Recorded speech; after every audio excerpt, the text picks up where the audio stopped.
ગોંડલમાં પૂર્વ ધારાસભ્ય જયરાજસિંહ વધુ એક વખત વિવાદમાં સપડાયા છે। તેમના બંગલા પાસે પિતા પુત્રને માર માર્યો હોવાના આરોપ વચ્ચે હવે પુત્રનો મૃતદેહ રાજકોટથી મળી આવતા પિતાએ આક્ષેપ કર્યા। મૃતકના પિતાએ મીડિયા સમક્ષ જણાવ્યું કે મેં જે અગાઉ કીધું હતું તે જ થયું છે। મારા દીકરા સાથે શું થયું શું નહીં તેની મને ખબર નથી। મારી સાથે જે બનાવ બન્યો ત્યારથી જ હું એક જ વાત કહી રહ્યો છું કે અમને ન્યાય જોઈએ છે। હું 30 વર્ષથી ગોંડલમાં રહું છું પણ આવું પ્રથમ વખત બન્યું છે।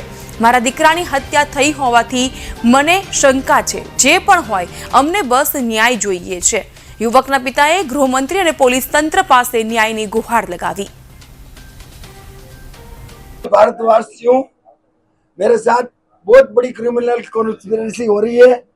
मेरे को समझ में नहीं आ रहा कि अभी जो थोड़ी देर पहले मैंने बोला है सर कि ये मेरा बच्चा नहीं है, वो मैंने वो देख के मेरे को फुटेज अभी बताया था, वो फुटेज देख के मैंने बोला कि ये नहीं है क्योंकि उसको लाल शर्ट पहनाया हुआ था।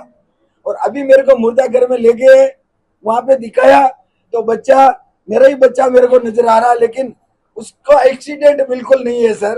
मैं कह रहा हूँ बच्चे को वहां टोल नाके से उठा के मारा गया क्योंकि उसके बाद के कोई फुटेज मेरे को मिल नहीं रहे।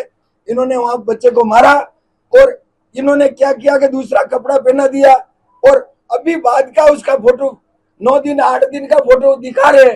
तो मैंने दूसरे दिन का फोटो मेरे को पहले बताया, ये सोच के कह दिया कि मेरा ही बच्चा है। और आप मार रहे हो मेरे को खुद।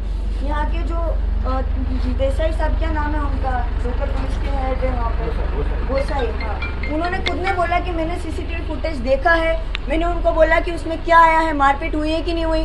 उन्होंने मुझे साफ बोला है कि मारपीट हुई है। फिर मैंने बोला अच्छा पहले किसने मारा, तो बोला कि पहले नहीं, आप ये समझ लीजिए कि पहले उसने मारा।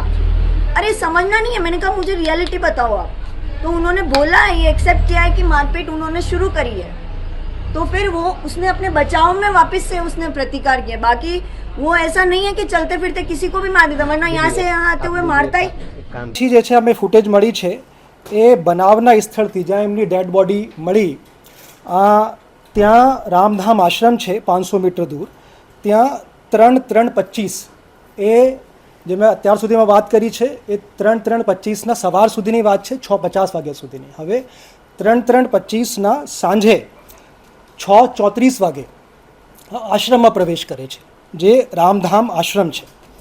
અને પછી 4 તારીખે સવારે 2 વાગે ત્યાંથી ફરી નીકળી જાય છે।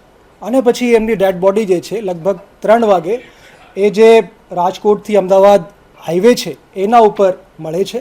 અને પછી 108 થ્રુ એ ડેડ બોડી રાજકોટ સિવિલ હોસ્પિટલમાં હતી, ત્યાં જ રાખેલી હતી। અમે તપાસ કરતા હતા, પછી અમને ખબર પડી કે આ રીતની એક ડેડ બોડી જે છે એ રાજકોટ સિવિલ હોસ્પિટલમાં છે।